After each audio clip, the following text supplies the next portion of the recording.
Hey, what's up, folks? B Chambers from Alloy7.com with my review for Defiance, a massively multiplayer online third-person shooter with RPG elements. And in this review, I'll be covering my experience with the Xbox 360 version of the game. You guys know I like to start my reviews with the bottom line up front to set the tone for the rest of the review. I just want to let you know that I had a hard time bottom lining Defiance, mostly because I enjoyed and hated the game almost equally. For every concept I felt Tryon Worlds got right, they would miss somewhere else. So suffice it to say that Defiance is an average MMO with the potential to be slightly above average if the developers commit to fixing bugs and annoyances and to adding better content in the future. So with that said, let's jump into the category breakdowns. Alright, so let's set the categories off with Action Junkies. If I had to identify Defiance's best quality, it would definitely be its gunplay. It's fast-paced, chaotic, and mostly accurate. You'll spend most of your in-game time blowing up stuff when you're not fetching items and unlocking terminals. So it's nice that Tryon Worlds got this part right. The problem here is that the gunplay is encumbered by grossly repetitive mission structures, the same horrible enemy spawning found in games like Borderlands and Call of Duty, and a burdensome interface that makes switching between more than two weapons mid-combat a serious pain. On top of this, you have to keep in mind that this game is an MMO. MMOs thrive on keeping the game challenging for hundreds of hours, so don't plan on finding or being rewarded with any shields, weapons, or grenades that are ultimately devastating. This was my biggest point of contention with the game. The weapons I used during the final hours of my playthrough were a rare sniper rifle that I got from a friend early in the game and the rifle that Nolan gave me in the TV mission. You'll not really feel like a badass by the end of the game unless you're lucky enough to win the lotto via the rare item drop boxes throughout the game. Next up, we've got Bookworms. And if you're primarily a bookworm, don't bother with this game. The story, the characters, and the dialogue are supremely corny and uninteresting. I say again, bookworms need not apply. Alright, next up we have Explorers, and Explorers will be treated to a vast open world, one that gives them exactly zero incentives to explore it unless they're action junkies looking for gunfights. How can you have cool looking terrain with nooks, crannies, and buildings just begging to be searched and not reward the player for venturing out by allowing us to find rare loot? If you saw my Far Cry 3 quick review, you know I criticized it for this same issue. Just know that Defiance is even worse. Strategists, on the other hand, will love and hate Defiance. I found so many combat situations where it was just begging me to sneak in from the high ground as a sniper and rain down destruction before eventually assaulting across the objective to clean up the stragglers. But for as many of these situations as I found at least two other missions that made me deactivate generators while trying to dodge enemy fire from spawning enemies.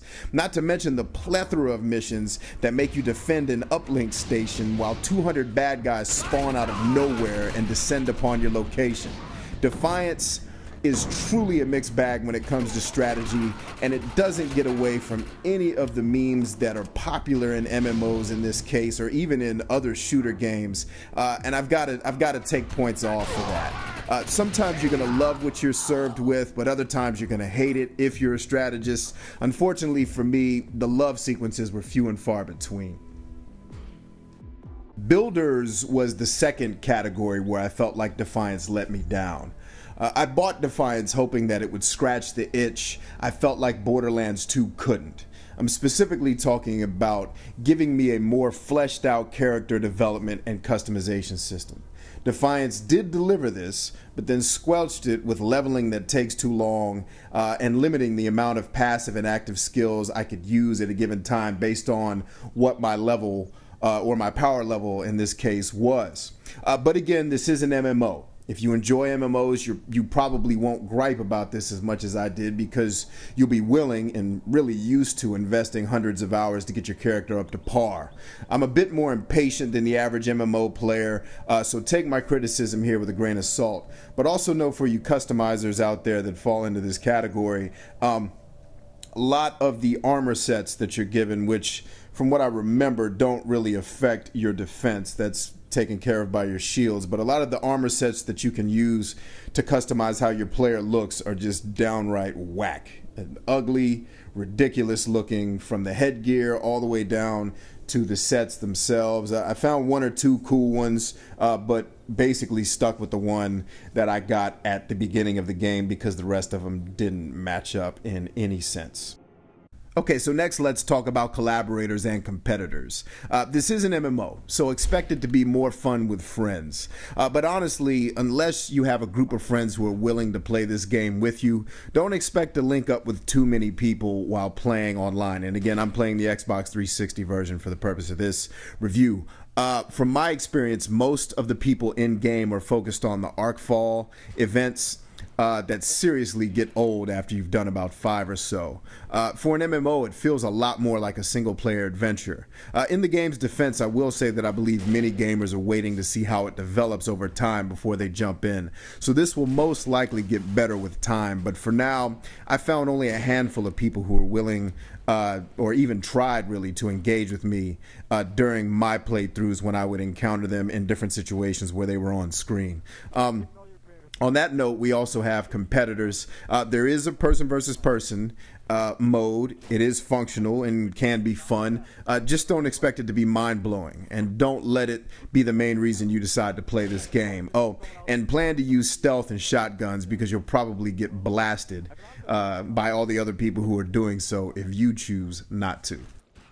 All right, lastly, let's cover audiophiles, visualists, and achievers. So, like the bookworms, audiophiles and visualists really need not to apply. The visuals border on terrible, and the soundtrack is all but non-existent. The sound effects are passable, and the voice acting is less than memorable. For you achievement junkies and completionists out there, you should have a pretty good time. None of the achievements are frustratingly difficult from what I've seen and what I've been able to accomplish, and there's a ton of missions and side missions and Arkfalls and different type of events to occupy your time. I also believe that as more episode missions that are tied to the TV show become available, there's going to be a lot of fun to have there.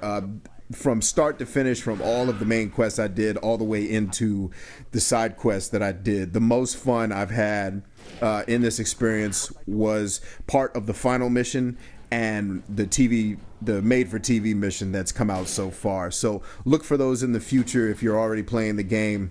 If not, I wouldn't really expect this to be a draw for you given all the other games, all the other issues with the game.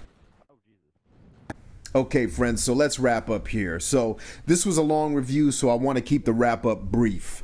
If you've not already decided to buy and play this game and are wondering if you should, my advice to you is to wait.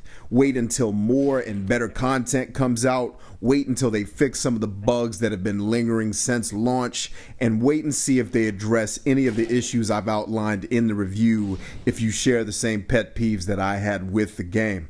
And other than that, friends, it's been a pleasure as always. Thank you for watching. Thank you for liking and subscribing. And please be sure, as always, to leave commentary if you've already played the game so that viewers coming by can get the most well-rounded picture possible. So until next time, allow me to say peace and Godspeed. You know exactly what I'm going to do before I do it.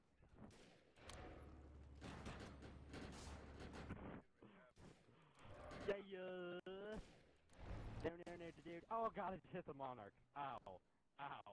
My car exploded. Alloy 7.